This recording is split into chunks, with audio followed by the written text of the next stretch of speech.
technology comes at a cost. And the problem is now we just accept technology without question. Yeah. We rarely say, okay, yes, I now have this technology, but what am I going to lose because I have this? And I'd say one of the things that people have lost is introspection, because they're always connected. There's never silence. They're never left alone with their thoughts.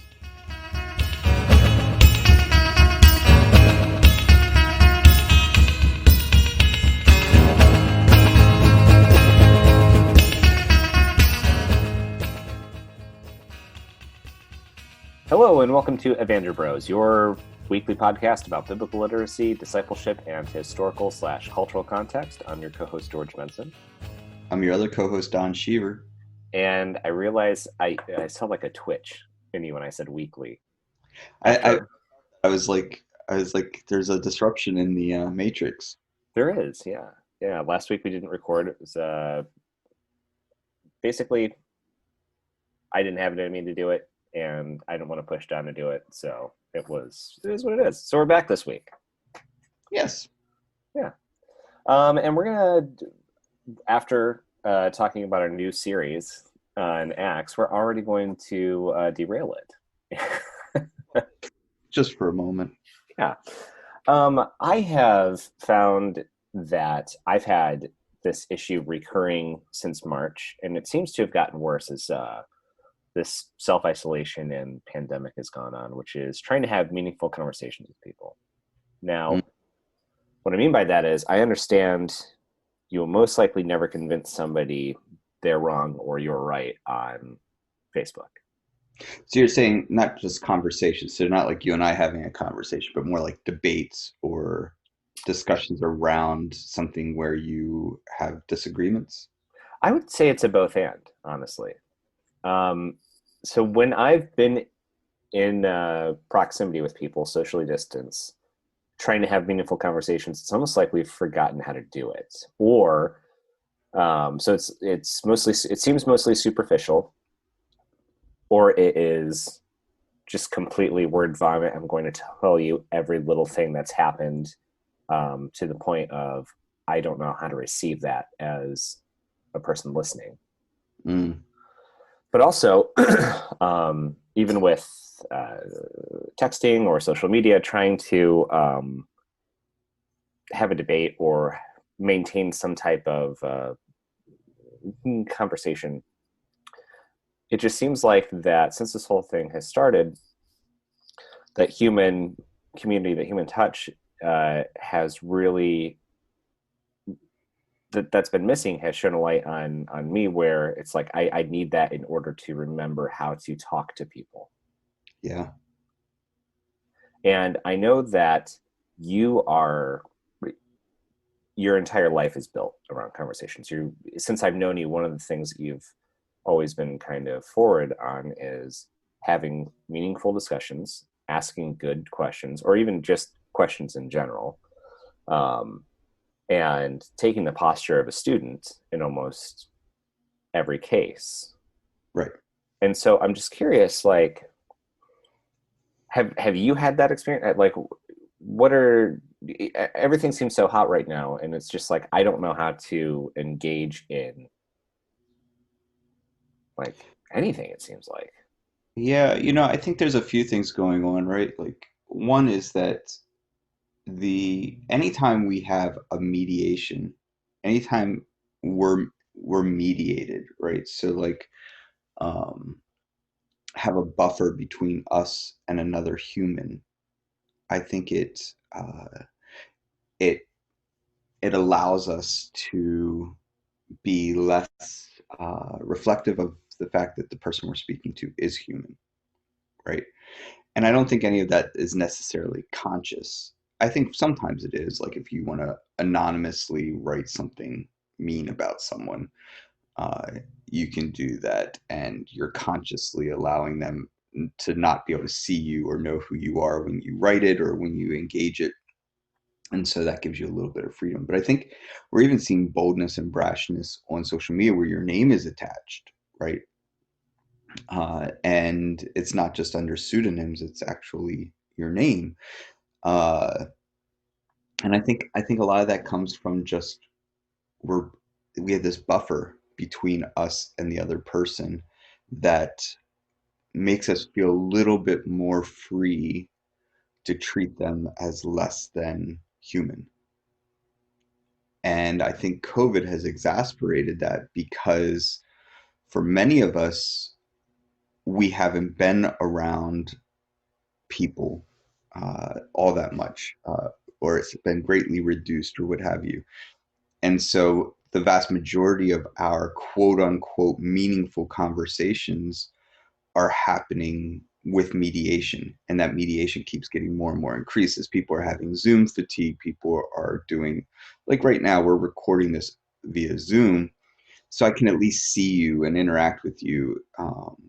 But I think that if I couldn't see you, there's a chance that I would be doing something else while talking to you. I wouldn't necessarily just be sitting here focused on what we're talking about. So I'd be distracted. I'd have other things going on, which allows, you know, bits and pieces of frustrations or distractions that allow me to be more curt or allow me to, uh, express more distress in the conversation. So I think there's a bunch of that stuff going on.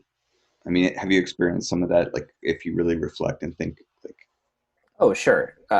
No, absolutely. I mean, I can even think of times where that's been where I've been the person doing that, just because technology was supposed to make everything easier, and I was mhm, using air quotes with that, but it seems to have just made output in different ways more demanding. And so now that I can multitask and talk to somebody on the phone while responding to an email, um, there's going to be a loss of focus and honoring in that. And when I say honoring, I mean, like, one of the things that I try to do and when I'm engaging with somebody is be fully present, right, because that's the minimum that they deserve.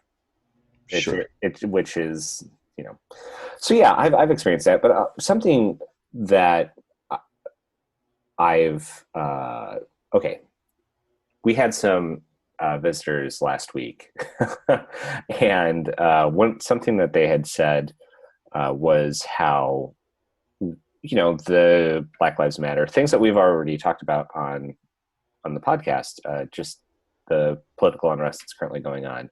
They refuse to engage in anything other than person to person conversation, because they view Christians responding to something like that on any kind of platform, whether it's blog, um, YouTube video, social media post, whatever, is being viewed as less than and less than integrity, or their integrity doesn't match what they view it should. okay, I don't know if that makes any sense, but and so it was one of those things that was just kind of spurring this off as okay, so you you only talk about this stuff in a place where you can control the environment and the conversation.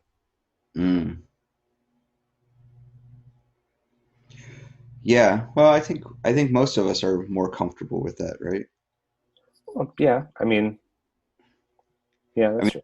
worse than getting portrayed on the internet uh, in a short clip, and people make all kinds of assumptions about who you are as a human being because you're out of control of that situation, right? I guess in that context, yes, that would make sense. Or you post something on Facebook and then it ends up getting its own legs and going, and but the assumption is wrong of what you're saying. So I think people are a little man, I do not want to use this phrase, but gun shy when it comes to some of the social media stuff. And so in some ways I understand like the whole like I'm only going to talk about this if I'm in person because I think it's really nuanced. I can't make those nuances. Uh, you know, if you look at my Facebook page or my social media, most of my stuff is me just reposting someone else's thing. I very rarely post my own thoughts on stuff comparatively, like the percentage of the And a lot of that's because I'm someone who loves nuance. I'm someone who loves to make sure that it's well thought out and there's lots of things to reflect on and think about. And I can't do that in a social media post. Um, and so I just end up becoming exhausted by the very idea of fitting a nuanced argument into a something the size of a bumper sticker. No, I mean that's yeah. I definitely get that. Well, I guess one of the questions I have for you then is there some type of way to have maybe not as nuanced of a conversation, but in the age we currently live in the world we live in right now, it seems like that there is no space for nuance when it comes to um, hard conversations. Or at least I'm speaking totally from my own experience, which is skewed. And Sure. so, because I'm like I every now and again I'll throw out something that I actually think, but most of the time it's me sharing other things. But I love the nuance of it also because that's where it matters. Right. Uh, I think a lot of it is that we're just impatient conversationalists now, right? Like Say more I, on that. I think when I think about conversations I have with people, it's people want more gotcha moments than they want thoughtful moments.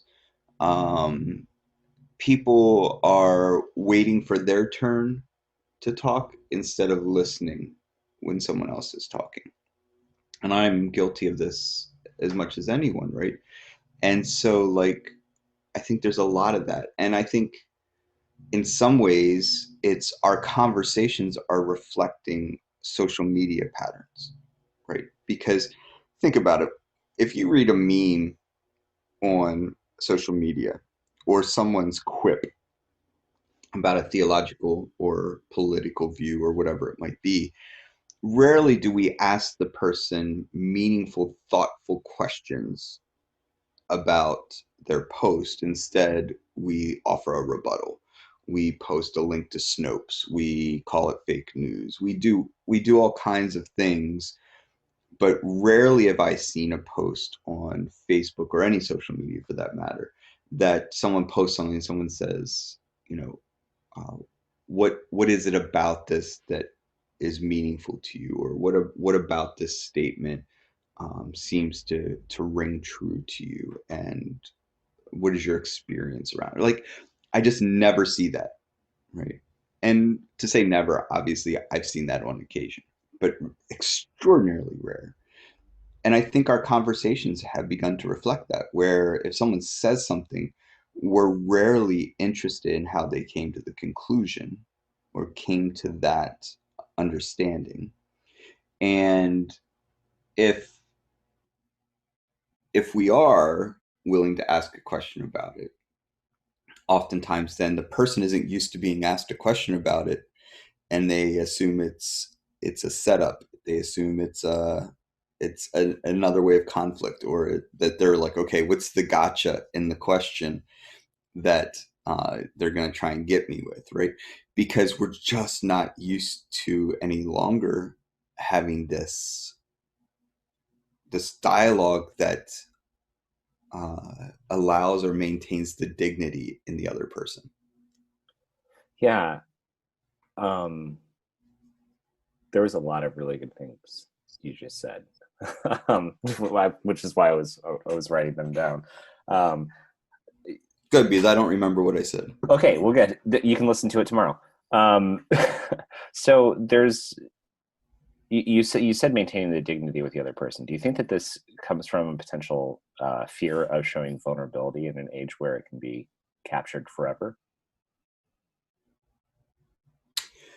Uh, that's an interesting thought. I If it is, I would say that's subconscious, right? I don't know that that's a conscious decision. I mean, maybe it is. That's a good question. I'd have to really ponder that some more, right? Like, Um, like for me, I'm not. Yeah, George, I'd have to ponder that. That's an interesting question that I'm not off the top of my head. I can't really give a response to. I want to mark this down at 9:24 on this day. I asked you a question you were not ready to respond to. Well, I don't even know a question to ask in response to it, right? Like, I mean, the questions that come to mind is, well, first of all, what do you mean by vulnerability?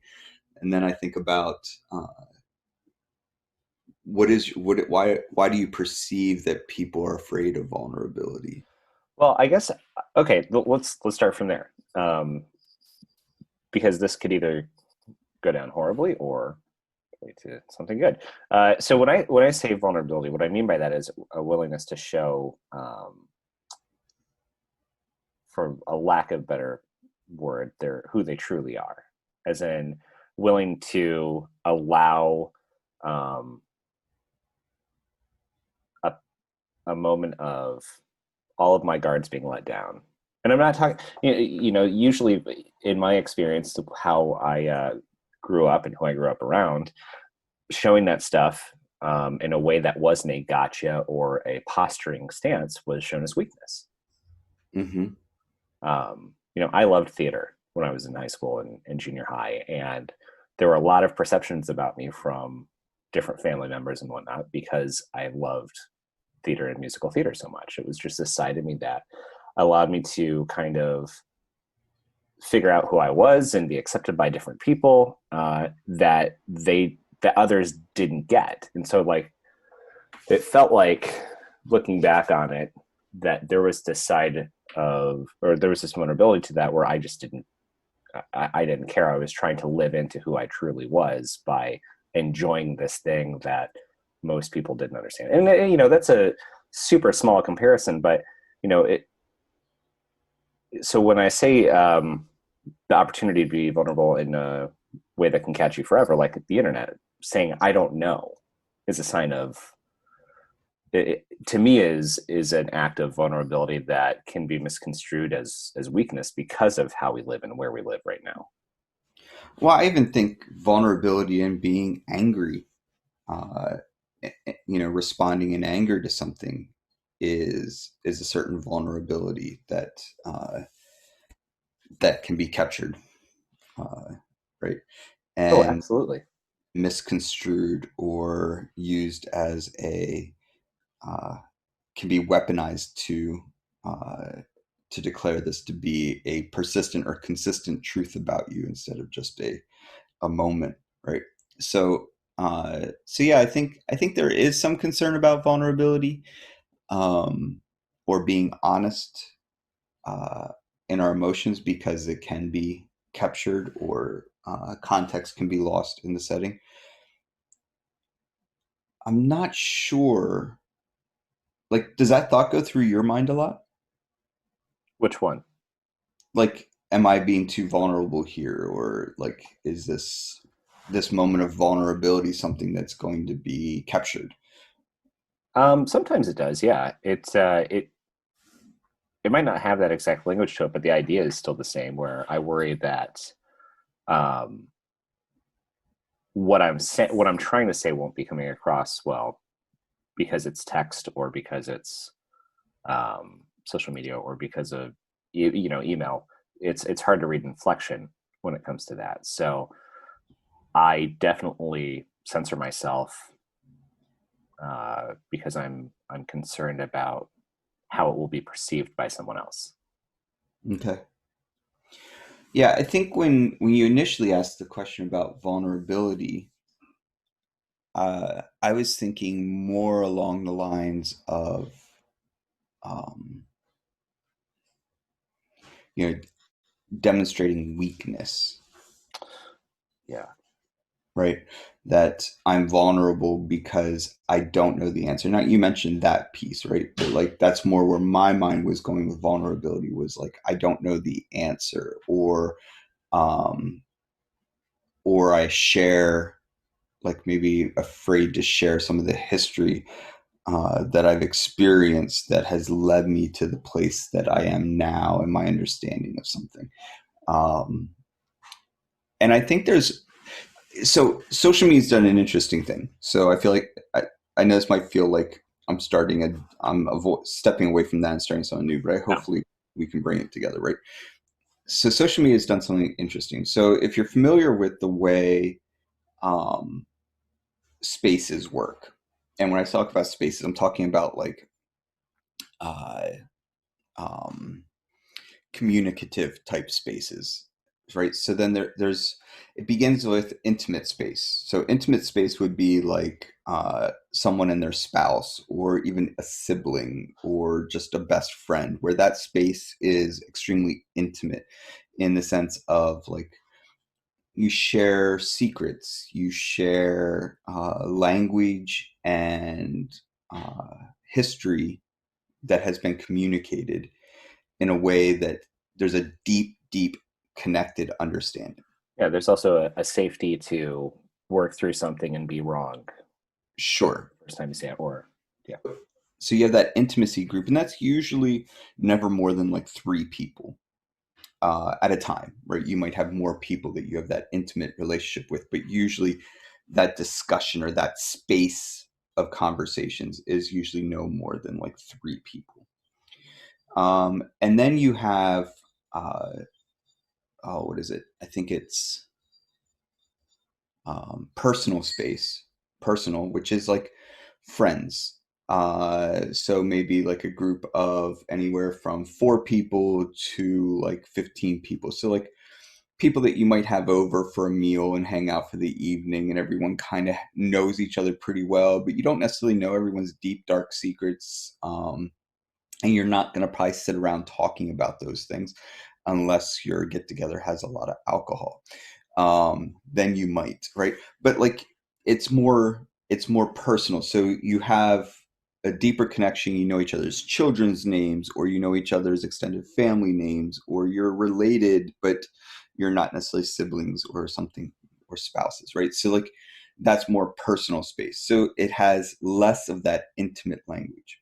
And then there's social space. And social space would be like, 17 people to 60 people. And that might be like a New Year's Eve party, or Family some, reunion, something like that. what's that? Family reunion or whatever. Yeah, sure. So like family reunion, where again, it's more superficial conversation, right? It's even less intimate than the small gathering person. Like when I think about like the personal space, my spouse and I've been hosting and started this agape meal that every Sunday a group of people, anywhere from 7 to 15 or so people, show up for lunch, and we all have lunch together. And I would say that's very personal space, right? Like we all know each other, there's intimacy there, but it's not as intimate as if Tana and I sat down for a conversation. So then social space would be, kind of open to the public type thing, where you might still see people and hang out and talk about things and find out people's interests and hobbies and stuff, but you're probably not going to go much deeper than that. And then the next space is public space. And that's usually space reserved for 70 people or more. So for a lot of people, that's their church, right? Is public space. And this whole study, I think, really actually is an important one when we think about church, because we we have church on Sunday or Saturday, depending on when your church practices such things, right? And if your church is over 70 people, it's a public space feeling that your body just naturally, your mental mindset is public space. But then the pastor from the front wants you to behave as though it's personal space. Maybe even during a confession time or something, if you have such things, wants you to treat it like an intimate space, which makes it really super complicated, weird, and not healthy.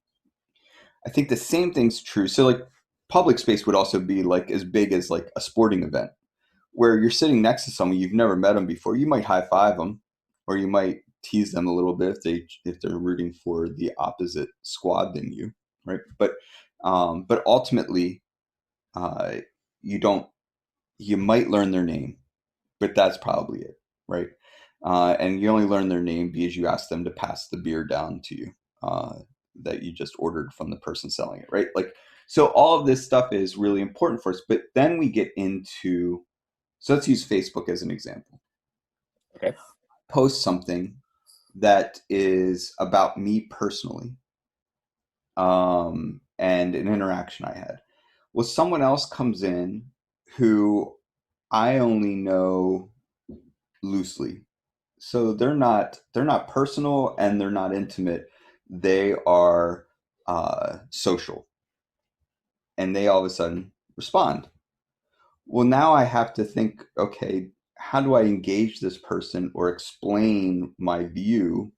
Because if you don't know me personally or you don't know me intimately, you're not really going to get this. So now, do I share this personal stuff? Do I share this intimate stuff? And then someone else hops in that you've never met before, that's maybe a friend of that person, and now they have an opinion about what you wrote. And now all of a sudden, in one setting, you might have your spouse or your best friend respond, someone who you only know socially, and someone you've never met before, all interact in one space. And it kind of reminds me of Paul writing letters to these churches that had all of these different facets going on, right? That we read and go, Paul, you, man, you were, we can't, it's hard to understand what you're saying. But I would say the same thing's true oftentimes on like social media, because it becomes this really big conflict of like, how much do I have to explain to this person? Um, I always think in terms of like a geometry problem where the first step of a geometry problem is a given, right? Like that's the first thing. If I have no. I took remedial math for 2 years, and that was 15 years ago, or no, more than that now. So the first step of every geometry problem is that just says given, because the given is the actual problem. So the first step of the problem, you just write given instead of rewriting the whole problem. Okay. And so in the same way, the givens on a social media post change depending on who's reading it, right? Like someone else reads it and the given that they read is very different than the given that maybe your spouse or your or best friend might read. And that becomes really complicated and convoluted. And then you have people jumping in and jumping out from different segments of that space, right? You might have a friend that you have a really deep, meaningful relationship with jump in to defend you or to argue. And then you have someone else who is just, kind of an acquaintance, and they jump in, and all this is happening. And nobody can actually communicate well with each other in that setting because we don't occupy the same space at the same time often. Does any of that make sense? Yes, it does. And I think that's the big problem with social media, is we have public people jumping into intimate conversations. Have you ever had that? Oh, Wonder yeah, or yeah. I've had that recently, which is one of the things that started spurring this question along, or like I guess not so much this question, but this line of thinking, because it just has made no sense to me. right, It's like usually this might come across weird, but I usually post, if I post a news article, I post it with deeply laid sarcasm, um, which, if you know me, that makes sense. And just seeing people respond with what they believe to be absolute truths, is where I've been kind of at my wit's end, because it's just like, I want to be able to, I don't want to fall into the trap, because I used to be able to easily um, dismiss somebody's thoughts and opinions, and I don't want to be like that anymore. I mean, it's such an easy thing to do, and no matter, I'm where I currently stand, I feel no matter who it is, that is deeply dehumanizing. And anytime I find that, wherever it is, I want, if I have the ability to squash that out or to not do it myself, I take that opportunity, because I don't want to add to dehumanization of any type. right. Um, And so I try and take my time and respond individually, and sometimes it's a day, sometimes it's 2 weeks, whatever. But when you just laid out not just the study, but tied it in with uh, how Paul's letters read today, that really unlocks something in me. And I always get a little upset when Paul is used to do that. Mm. Not really. I mean, it's a bit of a joke, but like, it makes absolute, yes, that makes a lot of sense. And it becomes significant for us, right? Like it's super important for us to take a breath and realize that as the writer of the original thought, we can't anticipate the depth that the respondents are going to have, and possibly how our posts or our ideas read to somebody who doesn't know us at all. Like we're not necessarily good at that, right? We're not necessarily good at reading something that we post because we know our intentions, we know the story behind it, we know how we arrived at those opinions and those ideas. We know so much, like we could argue we're in that intimate group with ourselves, right? That Yeah. we know everything or all the work that we have put in order to arrive at that opinion or that idea. And so when someone else comes in and reads it, but has no story behind it, no history behind how we got there, they're reading it as and not considering any of those things. And I would say, and we do that all the time to other people. It's why we like to call people sheep, which I just saw a post that was interesting that so many Christians call other people sheep for not wearing or for wearing masks or something, and how ironic it is because we're supposed to be sheep or something. Anyhow, Yeah. but this is interesting though, because we'll call someone a sheep because, or we'll call them lemmings, or we'll call just, and I'm trying to think of the nicest names I've read Oh of yeah. all people, false teachers, those types of things, because we arrived at a moment in their life, whether it be a 1 minute video clip, or it be a meme, or a couple sentences on a social media. We've arrived at this Polaroid moment of their life. It's what we do to the Bible. We take one verse, pluck it out of the entire Bible, and say, without understanding anything that led up to that moment, and we make a decision about what it means and whether we agree with it, disagree with it, or whether or not we can apply it to someone else in meaningful or hurtful ways. And the same thing's true with social media. It is basically, and actually, I kind of like this now I'm saying it out loud. Social media allows us to cherry pick the verses of people's lives, right? And I think that's true. And then we either invest in the person's life to find out how they got there. We investigate, we ask questions, we engage, or we just pluck that out of there, take it in whatever context we want to apply to it, or apply it to our own context, and then either bash it or hold it up as true. Yeah. Man, the that's good. We allow social media to cherry pick people's lives. Yeah, the verses of our own lives, right? Like if you Yeah. think about it, I mean, all of us are a book being written. Um, and social media might be the first time that we've had it recorded for the masses to just pick apart in whatever way they want. Yeah. Ooh, that gave me chills. Another piece I think is interesting with our current culture of communication, and it's not just COVID, it's just where we lack face to face. It's that George, are you familiar with what a rotary phone is? Oh, very much so. Okay.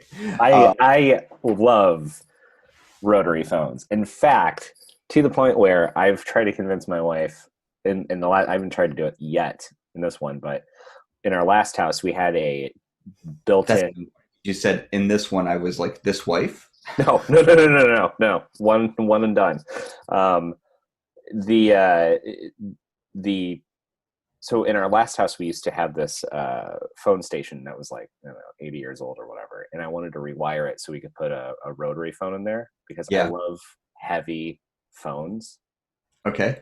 And just when I was a kid, my grandmother had one, so I loved just playing with it, and I accidentally dialed 911, I think, one time from it. Just it's yes, sorry, I love rotary phones. So, but back in the day where we had house phones and we didn't have cell phones, right? Uh, First of all, you were lucky one if the person had call waiting, right?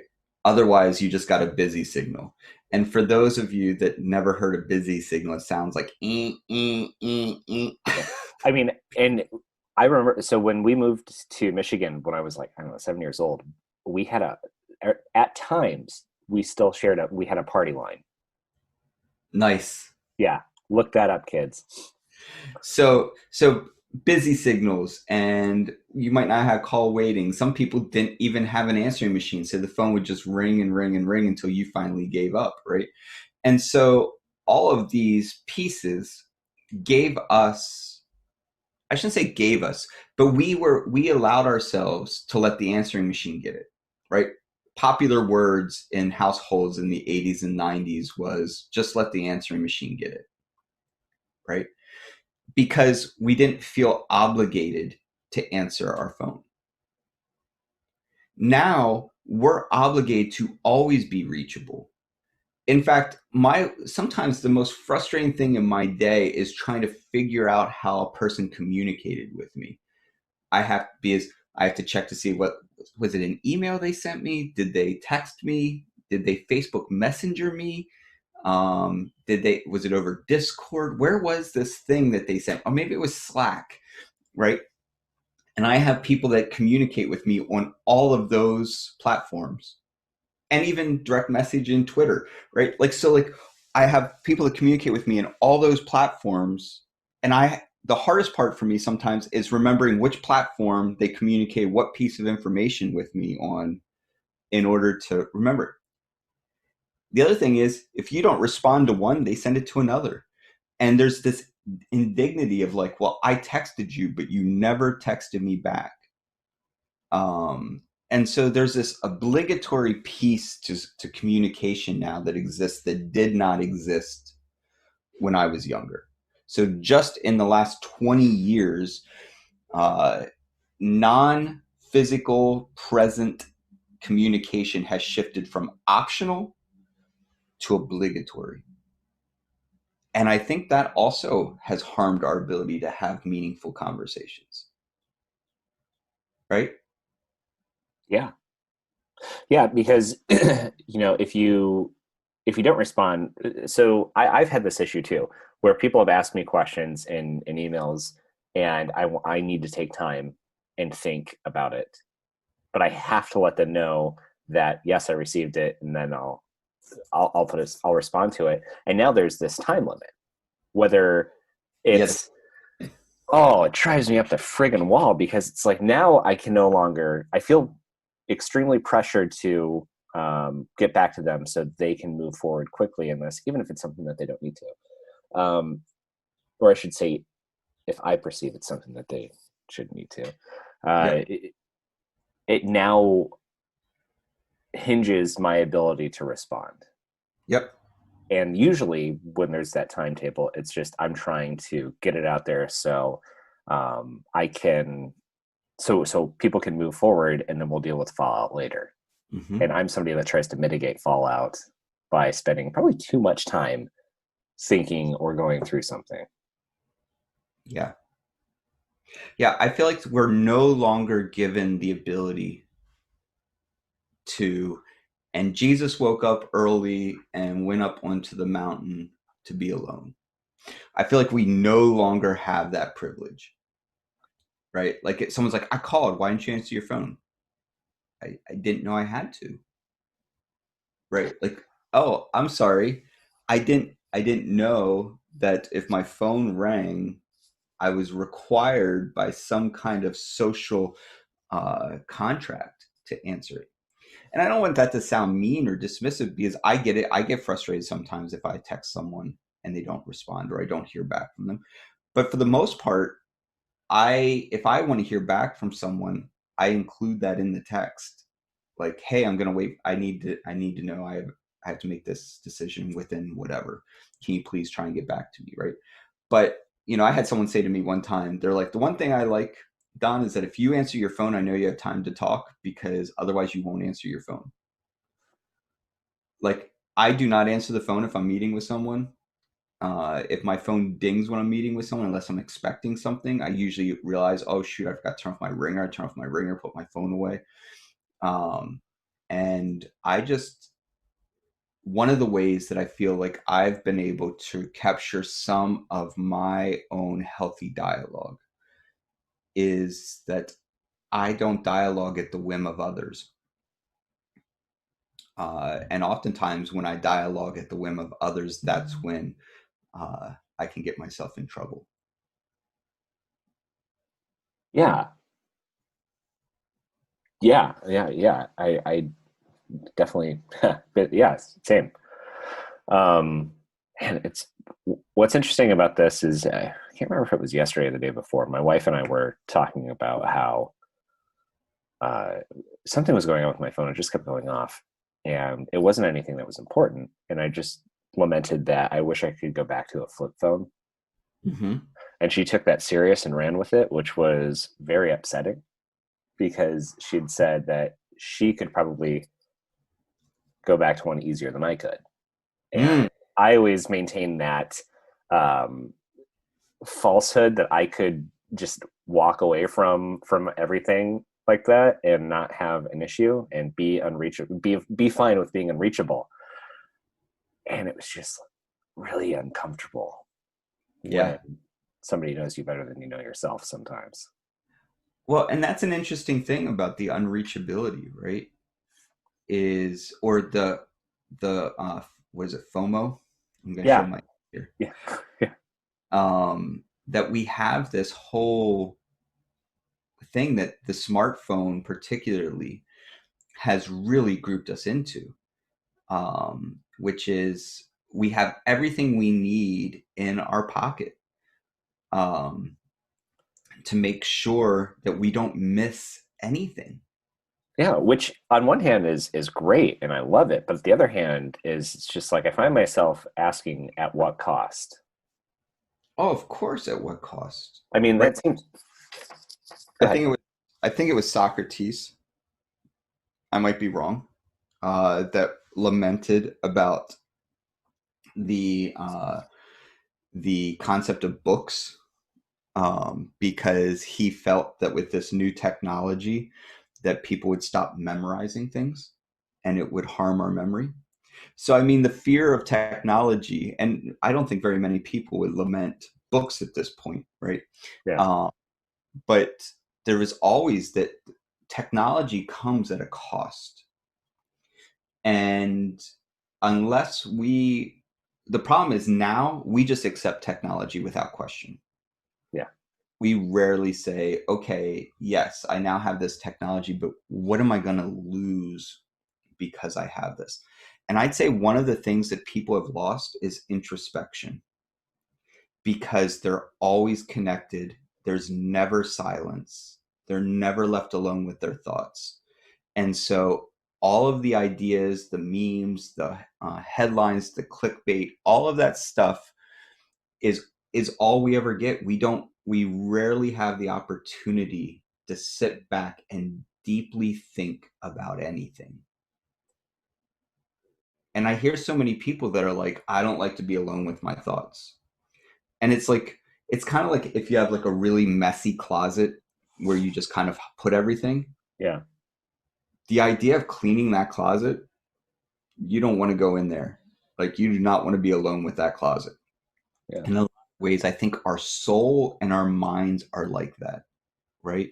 That we just keep getting all this junk, all this noise, all this clutter, and we just keep shoving it into this place in our being. And we just keep using more and more noise to distract us from the hard work that we, each of us, need to do to really clean out that space. And I think social media is just contributing to that. And until we deliberately silence some of the noise in our life, we're going to only have these frustrating interactions with one another, and we're going to take it out on each other. We're going to be angry with each other. We're going to point at other people's closets and point out how messy they are and completely ignore the fact that our door is barely on its hinges still from the load that's pressing against it, right? So, yeah. Any thoughts about that? Oh, I mean, yeah. I, you started talking about not wanting to be alone with your thoughts, and I was just thinking how in my early days as a new baby evangelical, how I was always afraid of prayer because of that reason, Mm, and things that would go through my mind that I had seemingly no control over, that I would try and, as soon as an image or a thought or something came in, I would try and redirect it instead of just letting it happen so I could get past it, yep. because I don't know about you, I have no control, at least right now, as what goes through my mind sometimes. Yeah. Sure. Of And course. and so I just, so when somebody told me to just finally sit, when you're in that spot, and I think this is my counselor that did this, when you're in that spot, just let the thought happen, Yep. because it's 2 seconds, and you can get on with it, the deep work that needs to happen. So, George, if you think about your day from the Mhm. time you wake up until you go to sleep at night, what would you guess on average is the amount of complete silence that you have? And when I say complete silence, obviously, if you're standing in your kitchen making coffee, there's noise going on. Oh, But I'm talking about no music. I'm talking about no input yeah. of information, whether it be lyrics or be other or TV show or whatever podcasts. Um, how many? What is the amount of time per day on average that you would say is silent? If you gathered it all up, maybe 2 hours. Wow, that's actually a lot. Well, I mean, it would just, I'm thinking of like the 15 minutes before I fall asleep, and then, when I make my coffee and do everything. I don't start listening to stuff until after I've showered and I'm getting ready for the day, and then I turn a podcast on and listen to the news. Or if I'm cleaning my garage, I listen to an audiobook because I want to be entertained and thinking about nothing. um, I would say it depends on the day. So let's go maybe an hour to 2 hours, maybe. So, what would you say is the amount of deliberate silence? Like Uh, intentionally silent? 15 minutes, maybe a half hour. Yeah, I so when I lived in Blacksburg and even when I first moved back to Toledo, I had started doing this thing where I made every day have 2 hours of intentional silence. So accidental silence, I didn't count. So like, get up, make my coffee, maybe not have anything on unless I was intentionally leaving that silent. But I started like walking everywhere instead of even riding my bike or taking public transportation and not putting in headphones and listening to a podcast, but just walking. And one of the weirdest part, and I think it's what you were kind of alluding to earlier, which is what made me think of it, is that I'd start walking and all of a sudden I'm having these profanity laced fights with people, imaginary debates, and I'm just fighting with them and I'm arguing with them and I'm like emotions are going through me. And in some way I think we no longer purge. Like our bodies and our minds and our souls no longer get an opportunity to purge because we don't have a practice of silence. And the world tells us that we are always interruptible. And the world tells us that if we're not consuming information, we're wasting time. And even then prioritize some information over others, that, if you're watching Netflix, that's not as good as watching the news, which is not as good as reading a book, which is not as good as blah, blah, blah, blah, right? It goes on and on. And so we even have this hierarchy. So even sometimes when we're watching one thing, we are feeling distressed that we're not in taking other information someplace else. And it's that constant, persistent distress of our being. And then on top of it, not allowing us to detox ever from the inputs. And I think what happens sometimes is the conversations on Facebook or on social media become the release valve that allows us to blow steam. And instead of those profanity laced arguments being a purge that happens in silence while I walk, they happen in person when I'm engaging someone else, and the steam is just built too much at that point. I think you're absolutely right. So I think we need more Sabbaths. I think we need more silence and wilderness time. I think we need to wake up early when the disciples are still sleeping and go sit up on the mountain. And we need to do that. And until we make silence a priority, we're going to have this problem. And I think COVID has only exacerbated it, because now the silence is broken constantly, but it's broken constantly only by things that are mediated. No face-to-face noise. It's all mediated noise, which means that it's distanced even further from the human contact that it comes from. I think that's a great place to stop. All right, let's do it. So let's stop. All right. Have a great week, everyone. Check us out on Patreon, Twitter, Facebook. And you know what? This week, just give that shit a break. I mean, what's that? Podcast, and don't listen until next week. All right. Have a great week. Bye. Hello, everyone. After recording this episode, we had the idea to offer you the first 5 minutes of silence. So we're providing that. If you want, here's 5 minutes of silence, and then you can turn off the episode. Or if you don't want that, you can just turn it off now. But either way, hopefully, you have a great week.